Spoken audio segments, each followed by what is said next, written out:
everyone, come join me as we carve a jack-o'-lantern. So I've got the main tools I'm going to be using here. I've got a decent sized knife. I actually use my pocket knife for most of the detail carving, and you can actually do the whole thing with a pocket knife. I have in the past. I have a spoon I like to use to scoop the guts out of the pumpkin, and a marker pen for drawing on my design. So I use the knife to initially carve around the top. Just use it to make a simple line to mark out where I want the opening to be before going in deeper and at an angle to make sure that I can get a nice lid to sit. And then we scoop out the guts. I've just sped this bit up here, and I spent about 15-20 minutes actually scooping out all of the guts and really making sure the inside is nice and clean. Helps to put the bin right next to you as you're doing this. I then sketch on the design. I usually do a few sketches in a sketchbook beforehand until I have a design I'm roughly happy with. And then I just put it onto the pumpkin skin in marker. At the end of carving, you can always wipe this off if you don't like to see it on there.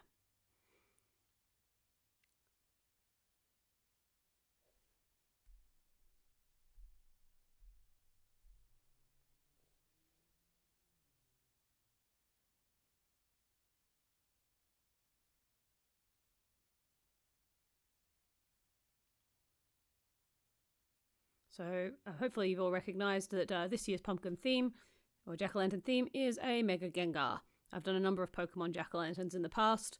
I've done Gengar several times, but not a Mega Gengar before. So now I'm going to take my pocket knife, and I'm just going to slowly cut along the lines I've drawn. I have to remind myself of this every year.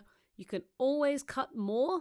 You cannot uncut something that you have already cut. So the main important thing to do is to just take it slowly, take it easy, cut a little bit at a time, and just work your way up to some of those bigger, deeper cuts. You can mark the lines out first. Every year, without fail, I always cut at least one line way too fast and break something that I don't want. Here you can see I've changed my mind about the positioning of the circle on the forehead for the Mega Gengar, so I mark it a bit more centrally and a bit bigger. Because I just think it will look a bit better.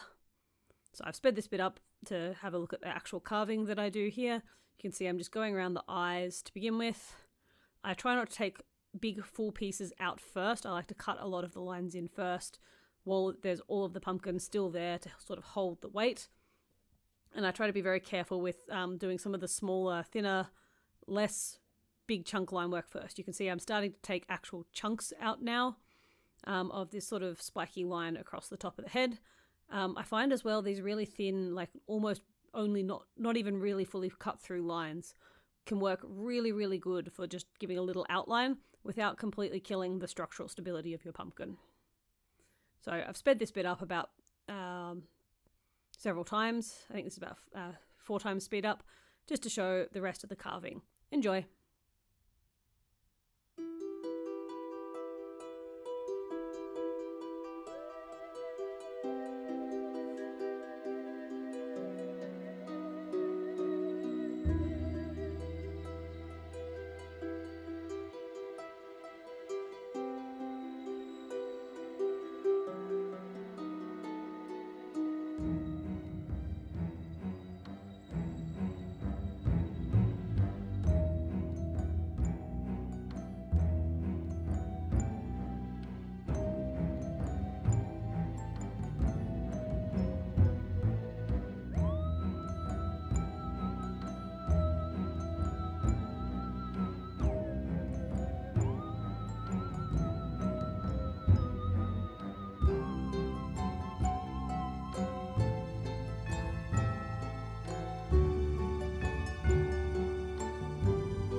Alright, so here we have the final carved jack-o'-lantern. I just did the other little arm spikes off to the side because I had the pumpkin sat in my lap. So now we're going to have a look at how it lights up. So I've put this tea light candle inside. It's actually a citronella one because the supermarket didn't have any regular ones. So I guess we're going to be repelling some mozzies while also lighting up, repelling ghosts. Light it up with a barbecue lighter, and you can see we get a nice glow. When I turn the lights off, all of those little imperfections seem to just fade away into the beautiful glow of the jack-o'-lantern. Every year I remind myself it doesn't matter how terrible I think it looks while I'm carving it. Once I turn the lights off and put the candle inside, it always seems to look better. I'm a little unhappy with the head glowing gem on the head. In hindsight, I probably should have left a circle of full height pumpkin skin between the sort of outer rim that I did a half carve on and the inner full hole. If I was doing this again, I would definitely make that change. Probably would help with the structural stability of it as well. And I probably would have gone a bit better at trying to keep the teeth even, but I was distracted. I was watching a esports match at the same time, and so I wasn't paying a perfect attention while I do that. You can see me here just trying to fix up that head gem, make it a little bit more even and a bit more round looking. Probably shouldn't be carving with the lights off. It's a great way to get little nicks in your fingers. This year I did make it through without any blood sacrifices to the jack-o'-lantern carving process.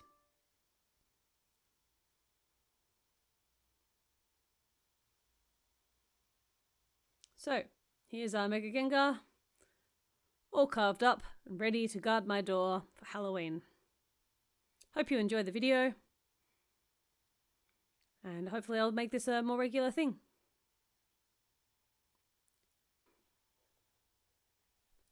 Happy Halloween, everyone!